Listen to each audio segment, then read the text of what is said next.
ಪಾಕಸಾ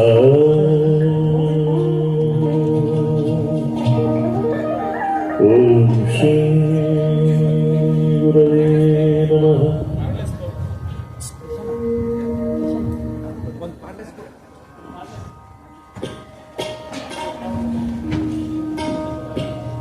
ಕಲಾವಿದ ಮಕ್ಕಳೇ,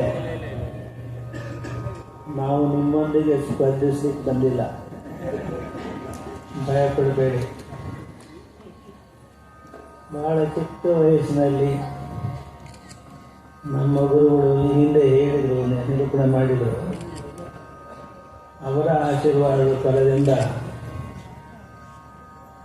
ನಾವು ಈ ಪಿಟೀಲನ್ನು ಪಡೆದು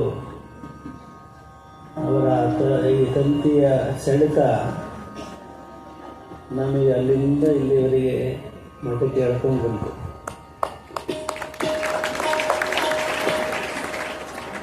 ನಿಮಗೊಂದು ಸ್ಫೂರ್ತಿ ಉಂಟಾಗಲಿ, ಇನ್ಸ್ಪಿರೇಷನ್ ಬರಲಿ ಅನ್ನೋ ಕಾರಣಕ್ಕಾಗಿ ನಾವು ನಿಮ್ಮನ್ನು ನುಡಿಸ್ಲಿಕ್ಕೆ ಪ್ರಯತ್ನ ಮಾಡ್ತಾ ಇದ್ದೀವಿ. ಇದನ್ನು ನಾವು ನುಡಿಸೋದು ಅಷ್ಟು ಈ ಸಂದರ್ಭದಲ್ಲಿ ಅಭ್ಯಾಸ ಇಲ್ಲದೇ ಇರೋದ್ರಿಂದ ಅನೇಕ ಅಪಶ್ರುತಿಗಳು ಉಂಟಾಗ್ಬೋದು. ಶಸ್ತ್ರಾಭ್ಯಾಸೆ ಯುದ್ಧಾಭ್ಯಾಸೆ ಯುದ್ಧಕಾಲೇ ಶಸ್ತ್ರಾಭ್ಯಾಸ ಅಂತಾರೆ.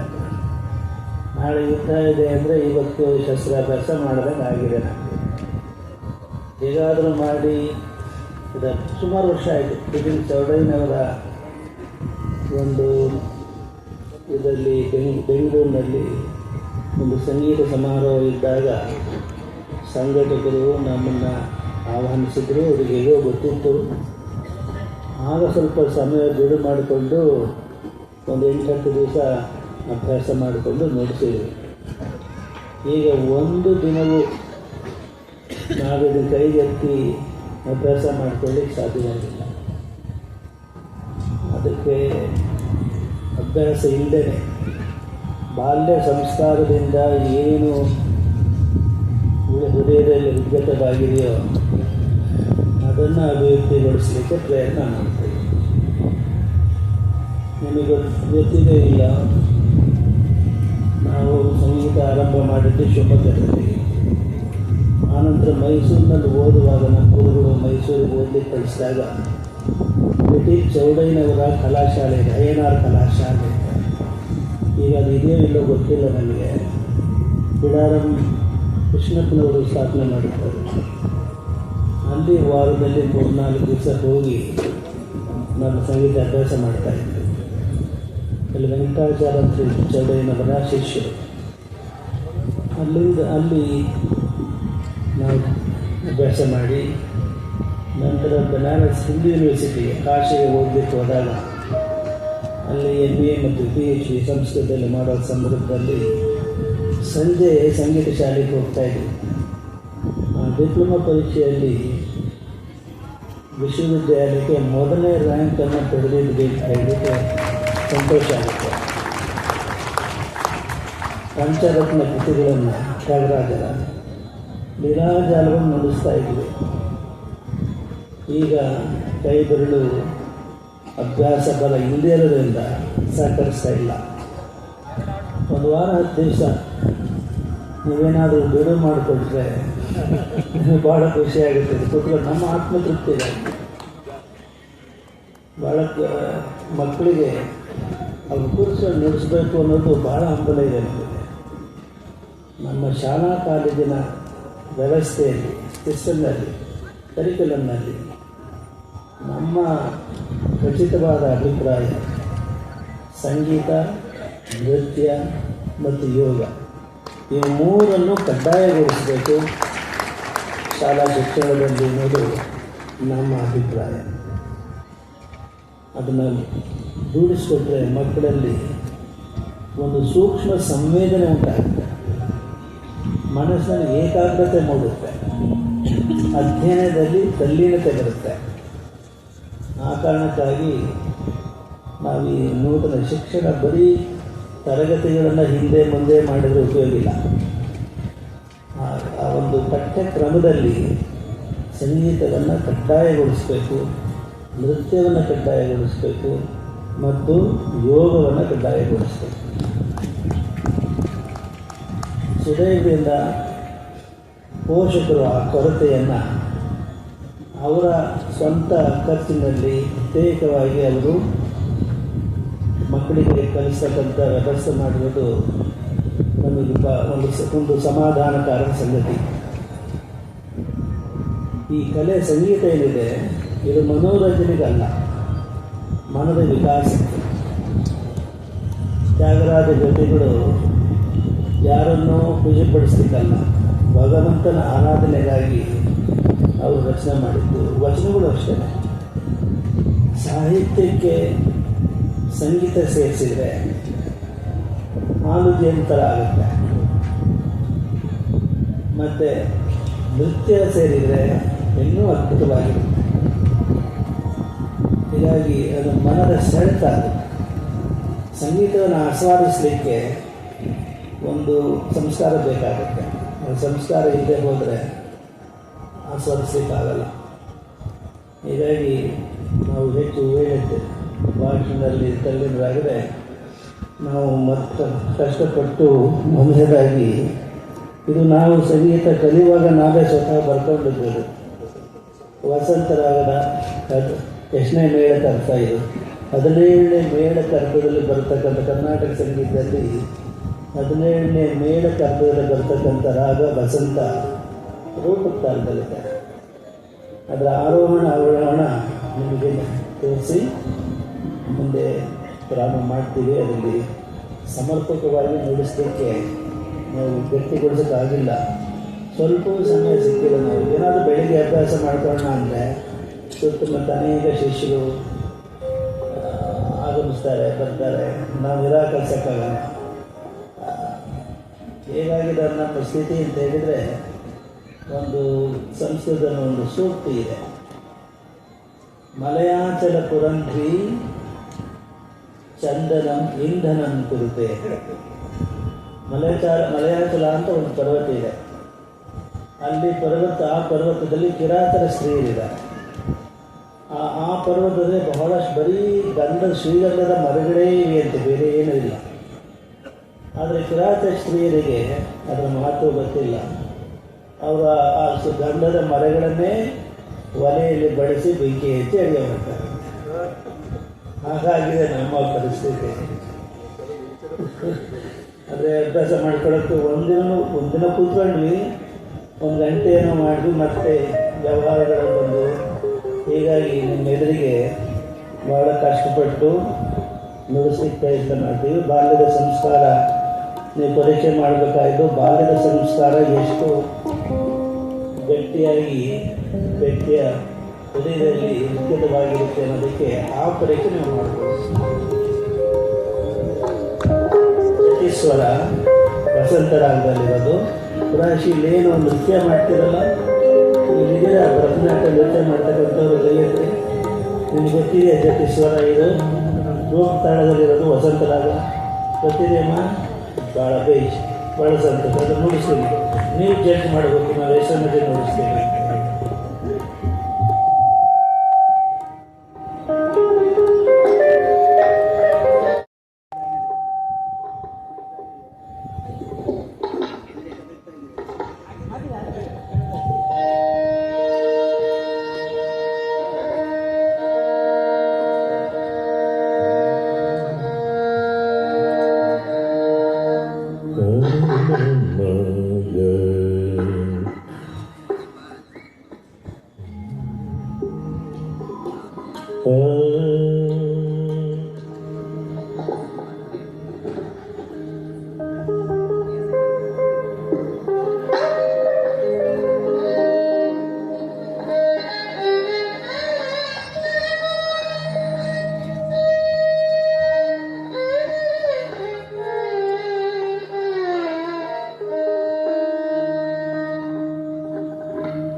ಇಲ್ಲಿ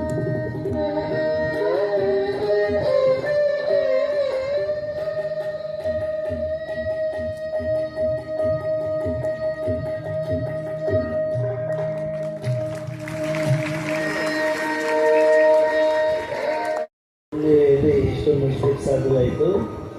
ಇನ್ನೊಂದು ತ್ಯಾಗರಾಜರ ಕೃತಿ ಇದೆ, ಶೋಧಿಲ್ಲು ಸಪ್ತಸ್ವರ ಅಂತ ಹೇಳಿ, ಜಗನ್ಮೋಹಿನಿ ರಾಗದಲ್ಲಿ ಅವರ ಕೃತಿಯನ್ನು ಮುಗಿಸ್ಲಿಕ್ಕೆ ಪ್ರಯತ್ನ ಮಾಡ್ತೀವಿ.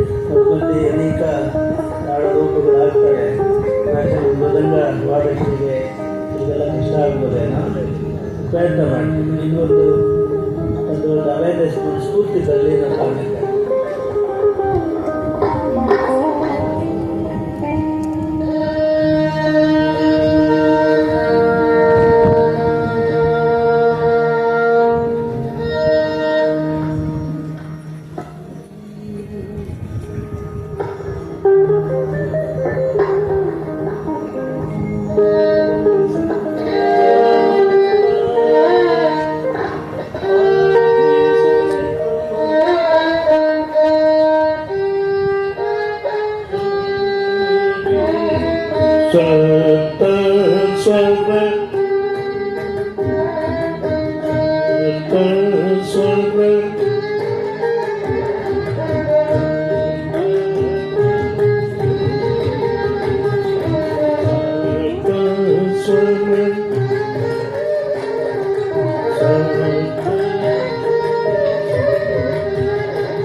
ಸ್ವಾಮೀಜಿ ಹೇಳಿದ್ರು ಅಭ್ಯಾಸ ಇಲ್ಲ ಅಂತ. ನನಗೆ ಗೊತ್ತಾಗಿಲ್ಲ ಸ್ವಾಮೀಜಿ. ನಿಜವಾಗಿ ನೀವು ರೆಗ್ಯುಲರ್ ಅಭ್ಯಾಸ ಮಾಡ್ತಾ ಇದ್ದಾಗೆ ನೋಡಿಸಿದ್ರಿಂದ ಅಲ್ವಾ ಸರ್? ಹೌದು ಸರ್. ಜಗನ್ಮೋಹಿನಿ ಅದು ಕುಶೋಬಿಲ್ಲ ಆ ಗಮಕ ಎಷ್ಟು ನೀಟಾಗಿ ಬಂತದ್ರಲ್ಲಿ. ಅದು ಅವ್ರು ಹೇಳಿದ ಅವರು ಮೊದಲು ಮಾಡಿದಂಥ ಸಾಧನೆ ಅದು ಬರುತ್ತೆ. ಅದು ಒಂದ್ಸಲ ಸ್ವಿಮ್ಮಿಂಗ್ ಅಭ್ಯಾಸ ಅಂದರೆ ಬಿಟ್ಟು ಹೋಗೋದು ಅಂತಲ್ಲ, ಹಾಗೆ ಅದು. ಪರಮ ಪೂಜ್ಯರಿಗೆ ನಾವು ಭಕ್ತಿಯಿಂದ ನಮಸ್ಕಾರ ಸಲ್ಲಿಸೋಣ. ಚಪ್ಪಾಳೆ ಮುಖ್ಯನ ನಮ್ಮ ಒಂದು ಸಂತೋಷ ವ್ಯಕ್ತಪಡಿಸಬೇಕು ಬಂದಿದೆ. ಅವ್ರು ಹೇಳಿದಾಗ ನಿಜವಾಗಿ ಸೋ ಬ್ಯುಸಿ, ಅಂಥ ಬ್ಯುಸಿ ಶೆಡ್ಯೂಲ್ನಲ್ಲಿ ಇಷ್ಟು ಸಂಗೀತವನ್ನು ಪ್ರೀತಿ, ಇಷ್ಟು ಅಭಿಮಾನ ಇಟ್ಕೊಂಡು ಅಷ್ಟು ಚೆನ್ನಾಗಿ ನಿಜವಾಗಿ ಹೇಳ್ತೇನೆ ಜಗನ್ಮೋಹಿನಿ ರಾಗ ಆ ಭಾವ ಅಷ್ಟು ಸುಂದರವಾಗಿ ಮೂಡಿ ಬಂತು ಅಂತ ನನಗೆ ಅನ್ನಿಸ್ತಾ ಇದೆ. ಏನು ಕಾರ್ತಿಕ್ ಅವರೇ, ನಮಗೆಲ್ಲ ಸಂತೋಷ ಆಗಿದೆ. ಸ್ವಾಮೀಜಿಯವರಿಗೆ ಶತಕೋಟಿ ಪ್ರಣಾಮಗಳು ಮತ್ತೊಮ್ಮೆ. ಬನಾರಸ್ ಹಿಂದೂ ಯೂನಿವರ್ಸಿಟಿಗೆ ಕಾಶಿಯಲ್ಲಿ ಓದ್ತಾ ಇದ್ದಾಗ ಅಲ್ಲಿ ಮದ್ರಾಸಿನ ಕಲಾಶಾಲೆಯಲ್ಲಿ ಅಭ್ಯಾಸ ಮಾಡಿದಂಥ ಒಬ್ಬರು ಪ್ರೊಫೆಸರ್ ಚಂದ್ರಶೇಖರ್ ಅಂತ ಅದು ಕಾಲವಾಗಿದ್ದಾರೆ. ಅವರಿಬ್ಬರು ಚಿಕ್ಕ ಮಕ್ಕಳಿದ್ರು. ಈ ಹುಡುಗಿ ಅಂತ ಚಿಕ್ಕ ಮಕ್ಕಳು. ಅವರು ನೃತ್ಯ ಮಾಡ್ತಾಯಿದ್ರು, ಅವ್ರ ಕುಟುಂಬದ ನೃತ್ಯ ಮಾಡ್ತಾಯಿದ್ರು. ಅವರ ಭರತನಾಟ್ಯಕ್ಕೆ ನಾವು ಪಿಟೀಲನ್ನು ನುಡಿಸ್ತಾ ಇದ್ದೀವಿ. ಆವಾಗ ಈ ವಸಂತರಾಗ ಕಲ್ತಿದ್ದ ಆವಾಗ. ಆಮೇಲೆ ನಾವು ಪಾಶ್ಚಾತ್ಯ ದೇಶಕ್ಕೆ ವಿಯೆನ್ನಾಕ್ಕೆ ಓದಲಿಕ್ಕೆ ಹೋದಾಗ ಫೆಲೋಶಿಪ್ ಪಡೆದು, ಆಗ ಭಾರತದಿಂದ ಒಂದು ಭರತನಾಟ್ಯ ಮಾಡಲಿಕ್ಕೆ ಒಂದು ಗುಂಪು ಬಂದಿತ್ತು. ಅದರಲ್ಲಿ ಮೃದಂಗ ವಾದಕರಿದ್ದರು, ವೈಲಿನ್ ನುಡ್ಸರೆ ಅವ್ರಿಗೆಲ್ಲ ಫ್ಲೈಟ್ ವ್ಯತ್ಯಾಸ ಆಗಿ ಬರಲಿಕ್ಕೆ ಆಗಲಿಲ್ಲ. ಆಗ ಅಲ್ಲಿ ಇಂಡಿಯನ್ ಎಂಬಸಿ ಅಧಿಕಾರಿಗಳು ಅಲ್ಲಿ ಭಾಳ ಕಡಿಮೆ ಇದ್ದಿದ್ದು. ನಾವೆಲ್ಲ ಭಾರತೀಯರು ಇದ್ದದ್ದು ಕೈ ಬೆರಳಿನ ಕೇಳ್ತೀವಿ ಇಷ್ಟು. ನೇತಾಜಿ ಸುಭಾಷ್ ಚಂದ್ರ ಬೋಸ್ರ ಪರಿವಾರದವರಿದ್ದರು. ಒಂದು 8-10 ಜನ ಇರ್ಬೋದು ಅಷ್ಟೇ ಭಾರತೀಯರು. ಆಗ ಅಷ್ಟು ಇರಲಿಲ್ಲ. ಇಂಡಿಯನ್ ಎಂಬಸಿಯಲ್ಲಿ ಕೆಲವರಿದ್ದರು. ನಾನು ಪಿಟೀಲ್ ನುಡಿಸೋದು ಗೊತ್ತಾಗಿತ್ತು. ಅಲ್ಲಿ ಆಪರಾ ಹೌಸ್ನಲ್ಲಿ ಒಬ್ಬ ಯುವತಿ ನೃತ್ಯ ಮಾಡಬೇಕಾಗಿತ್ತು ಭರತನಾಟ್ಯ. ಪಿಟೀಲ್ ವಾದಕರು ಬಂದಿರಲಿಲ್ಲ. ಈಗ ಎಂಬಸಿನ ನಮಗೆ ಕರೆ ಬಂತು. ನಾವು ಅನಿವಾರ್ಯ ಒಪ್ಕೊಂಡು ಆಪರಾ ಹೌಸ್ನಲ್ಲಿ ಅವರ ಭರತನಾಟ್ಯಕ್ಕೆ ನುಡಿಸಿದ್ವಿ. ಆಗ ಆ ಚಿತ್ರಗಳಿಗಿಲ್ಲ, ನನ್ನ ಮನಸ್ಸಿನಲ್ಲಿ ಆ ಚಿತ್ರಗಳಿವೆ. ಈಗ ನಾವು ಮುಂದೆ ನುಡಿಸೋದು ಕೊನೆಯದಾಗಿ ಶಿವರುದ್ರಪ್ಪನವರು, ರಾಷ್ಟ್ರಕವಿ ಶಿವರುದ್ರಪ್ಪನವರ ಕವಿತೆ, ನಿಮಗೆಲ್ಲ ಪ್ರಸಿದ್ಧವಾದ ಕವಿತೆ ಎದೆ ತುಂಬಿ ಹಾಡಿದೆ, ನಿಮಗೆಲ್ಲ ಗೊತ್ತಿದೆ. ಈ ಕವಿತೆಯನ್ನು ನಾವು ನುಡಿಸುವಾಗಲೆಲ್ಲ ಅವರು ಬರೆದಿದ್ದು ಅವರ ಗುರುಗಳು ತಾಸೋ ಶ್ಯಾಮರಾಯರನ್ನು ಕುರಿತು. ಅದೇನೇ ಕವಿತೆ ಬರೆದ್ರು ತಾಸೋ ಶ್ಯಾಮರಾಯರು ಎಷ್ಟು ಚೆನ್ನಾಗಿ ತನ್ಮಯದಿಂದ ಕೇಳ್ತಾ ಇದ್ರು. ಎದೆ ತುಂಬಿ ಹಾಡಿದನು ಅಂದು ನಾನು, ಮನವಿಟ್ಟು ಕೇಳಿದಿರಿ ಅಲ್ಲಿ ನೀರು. ಅದು ಮುಖ್ಯ ಅಲ್ಲ. ಇಂದು ನಾ ಹಾಡಿದರು ಅಂದಿನಂತೆಯೇ ಕುಳಿತು ಕೇಳಿದಿರಿ ಸಾಕೆನಗೆ ಅದೇ ಸನ್ಮಾನ. ಇದು ಅವರ ಹಾಡು ಹಕ್ಕಿಗೆ ಬೇಕೆ ಬಿರುದು ಸನ್ಮಾನ. ಇದನ್ನು ನಾವು ಕೌಟುಂಬಿಕ ಜೀವನಕ್ಕೂ ನಾವು ಅಳವಡಿಸಿ ಇಲ್ಲಿರ್ತಕ್ಕಂಥ ವಿವಾಹಿತ ದಾಂಪತ್ಯಗಳಿಗೆ ಹೇಳಕ್ಕೆ ಕಲಿತೀವಿ. ಇದರ ಇನ್ನೊಂದು ಮುಖ ನಾವು ಕಲ್ಪನೆ ಮಾಡಿಕೊಂಡಿರ್ತೀವಿ. ನೀವು ಮದುವೆ ಆಗ ಮುಂಚೆ ನೀವೇನು ಹಾಡಿರ್ತೀರಿ ಅಥವಾ ಏನು ಮಾತಾಡಿರ್ತೀರಿ ನೀನು ಭಾಳ ಸಂಗಾತಿಯಾಗಿ ಆಮದು ಅಪ್ರಿಷಿಯೇಟ್ ಮಾಡೋದು ಮುಖ್ಯ ಅಲ್ಲ. ಮದುವೆ ಆಗಿ ಕೆಲವು ವರ್ಷ ಆದಮೇಲೆ ನಿಮ್ಮ ಗಂಡ ನಿಮ್ಮನ್ನು ಪ್ರೀತಿ ಮಾಡೋದಿದೆಯಲ್ಲ, ಅವತ್ತು ಪ್ರೀತಿ ಮಾಡಿದಂಗೆ ಇವತ್ತು ಪ್ರೀತಿ ಮಾಡಿದರೆ ಅದು ನಿಜವಾದ ದಾಂಪತ್ಯ ಜೀವನದ ಯಶಸ್ಸು ಅಂತ ನಾವು ಭಾವಿಸ್ತೀವಿ. ಮದುವೆ ಸಂದರ್ಭದಲ್ಲಿ ಚಂದ್ರಮುಖಿ ಆಗಿರ್ತಾಳೆ, ಮದುವಾದ ಕೆಲವು ವರ್ಷಗಳಲ್ಲಿ ಶೂರ್ಪನಖಿಯಾಗಿ ಕಾಣಿಸ್ತಾರೆ ಗಂಡಿಗೆ. ಇದು ಅದು ಅರ್ಥವಾದ. ಇಂದು ನಾ ಹಾಡಿದರು ಅಂದಿನಂತೆ ಕುಳಿತು ಕೇಳಿದಿರಿ ನಾ ಬಲ್ಲೆ ಅದೇ ನನಗೆ ಸನ್ಮಾನ ಅಂತ ನಿಮ್ಮ ದಾಂಪತ್ಯ ಜೀವನದಲ್ಲಿ ಮೂಡಿ ಬರಲಿ ಅಂತ ನಾವು ಹಾರೈಸ್ತೀವಿ. ಆ ಪದ್ಯ ಎದೆ ತುಂಬಿ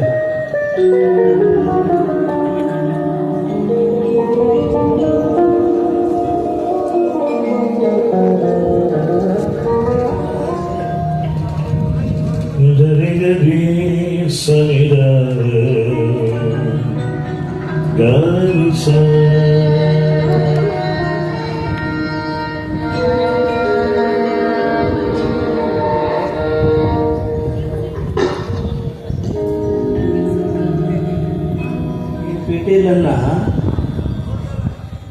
ಈ ಕೆರೆ ವೀಕ್ಷಣೆಗೆ ಅಂತ ಹೋದಾಗ ಹಸಗೋಡು ಗ್ರಾಮಸ್ಥರು ನಮಗೆ ಭಕ್ತಿ ಕಾಣಿಕೆಯಾಗಿ ಸಲ್ಲಿಸಿದಂಥ ಚೀಟಿ ಇದೆ. ಇಲ್ಲ ಅದು ಹೆಸರಾಕಿದ್ದಾರೆ ಹಸಗೋಡು ಅಂತ ಹೇಳಿ. ನಾವು ಬೆಂಗಳೂರಿನ ತರಿಸಿದ್ದೀವಿ. ಆದರೆ ಇದು ಅವ್ರು ಕೊಟ್ಟಿರೋದ್ರಿಂದ ಅವರ ಭಕ್ತಿ ಸಮರ್ಪಣೆ ತರಳಬಾಳು ಹುಣ್ಣಿಮೆಗೆ ಆಗಲಿ ಅಂತ ಹೇಳಿ ನಾವು ಅದರೆಲ್ಲ ನೋಡಿಸ್ತಾ ಇದ್ದೀವಿ.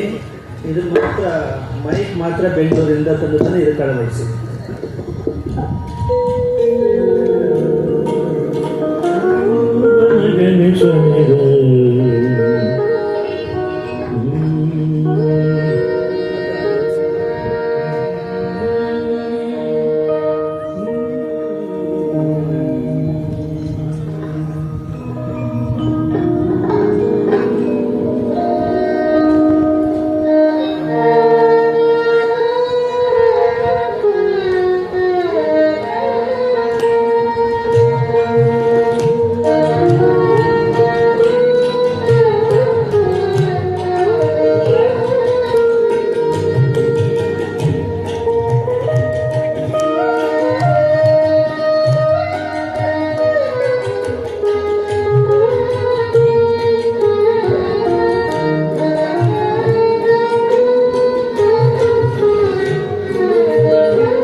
ಎದೆ ತುಂಬಿ ಹಾಡಿದೆನು ಅಂದು ನಾನು,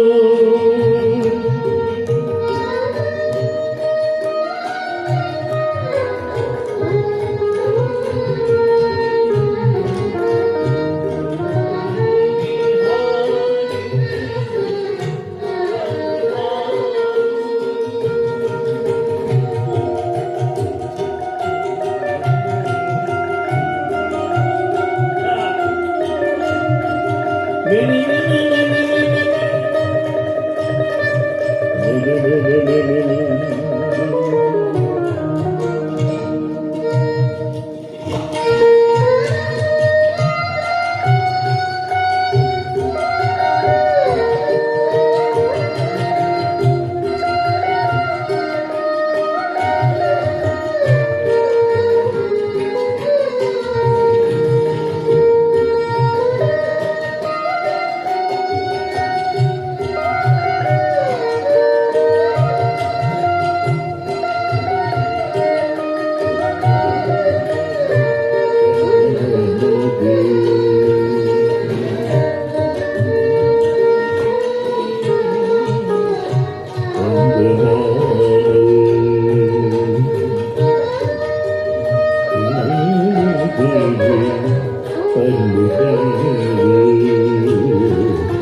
ನಗಲಿ ಅದರಿಂದ